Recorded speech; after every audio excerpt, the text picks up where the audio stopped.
Bueno, primero, gracias a Héctor por querer publicar este libro en esta micro editorial que se llama Movi Pueblo.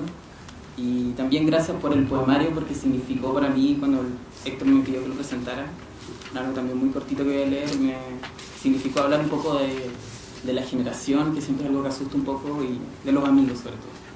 Esto se llama El brillo de nuestros ojos para que la noche no se sienta tan sola, a partir de la interpretación de mis sueños de Héctor Hernández Montesinos. Hablar de Héctor Hernández Montesinos es situarse en una lectura biográfica, de los casi 17 años cuando nos encontramos en ese edificio siamés de la estación Mapocho. Ese centro cultural con número donde emergían las poéticas rabiosas de esos años, gratuitos los talleres, rebeldes las primeras letras. La Piojera, el Sexto Piso, las amigas poetas en común, Paula Lavaca y Gladys González. Después quizás la primera vez que hablamos, Una noche salvaje, donde un cronista muy famoso lanzaba su primera novela. Una fiesta, la lectura de su Manicomia, La Divina y el Amor. Casi 10 años después, Héctor Hernández es el autor de la novísima más prolífico. Una serie de publicaciones en los últimos años han plasmado de manera aguda, sincera y brillante una poética cruzada con el desencanto y la fuerza de la memoria. La interpretación de mis sueños se gestó a partir de la generosidad y complicidad de Héctor en volver tránsfugo y clandestina esta edición ilegalmente fotocopiada. Este gesto nombrado como Editorial Movi Pueblo como un proyecto fragmentado por la necesidad irrecuperable de una obra, ejemplares enumerados, únicos, impresos y desatados. Arman una escena que habla más allá de la propia poética, porque este libro, esta interpretación de los sueños de Hernández Montesinos, son una ironía, una sátira hermosa a las grandes editoriales, a la búsqueda desesperada por los nuevos poetas y otros muchos no tan nuevos que confunden irreparablemente el acto del escribir con el acto de publicar. Un poeta escribe porque el país ya no lo quiere. Un poeta arma un libro que compila las noches en que el autor dejó de vivir y escribir.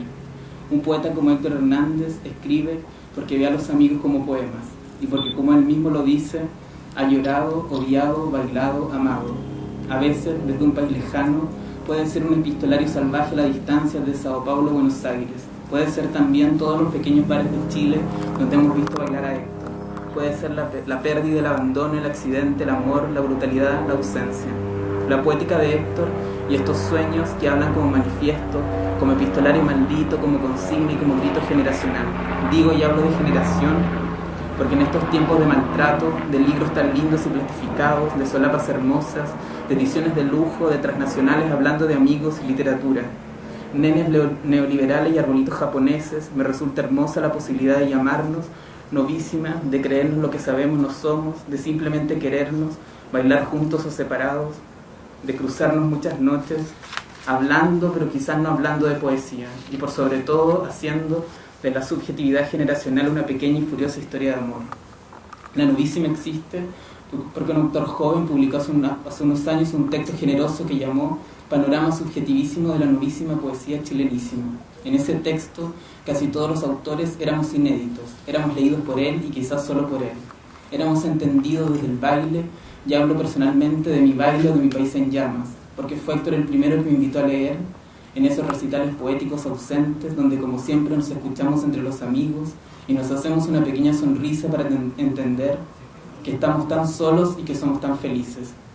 Este libro es la justificación y el reclamo de todo eso. Este libro es un libro generacional, un manifiesto rabioso donde el autor irradia una lengua aniquiladora contra un sistema salvaje que nos quita los sueños y la oportunidad de sonreír simplemente porque, como Héctor dice, somos hermosamente insurrectos y mayoritariamente minoritarios. Cito: recuerdo perfectamente el día que comencé a escribir. Tenía 19 años y la vida hecha mierda. Ahí fue cuando imaginé hacer un libro. Ese libro es todos los otros libros de Héctor. La unidad poética, el proyecto único, la necesidad de la letra, desde el exceso, el neobarroco de las miles de hojas, la boca suelta que no calla nunca. Aunque la agregan, aunque lo maltraten, aunque sea tan cariño y mal el afecto. Héctor, en vez de enmudecer y morir de miedo, muere de amor, y surge este libro como respuesta a una multitud que utiliza el diario mural, la sordidez, la poética de la burla, y por qué no hablar también de misoginia, de homofobia o incluso del fascismo cultural, de esas estrategias siniestras del mercado, que convoca permanentemente estos pequeños y atroces sistemas de la poesía chilena, tan patéticamente legalizada, correcta, incorruptible. Sin embargo, existe el riesgo. Existen cosas que usted quizás no ve debajo de un puente a la vuelta de mi casa. Hay cosas debajo de un cerro, hay muertos que no aparecieron nunca más.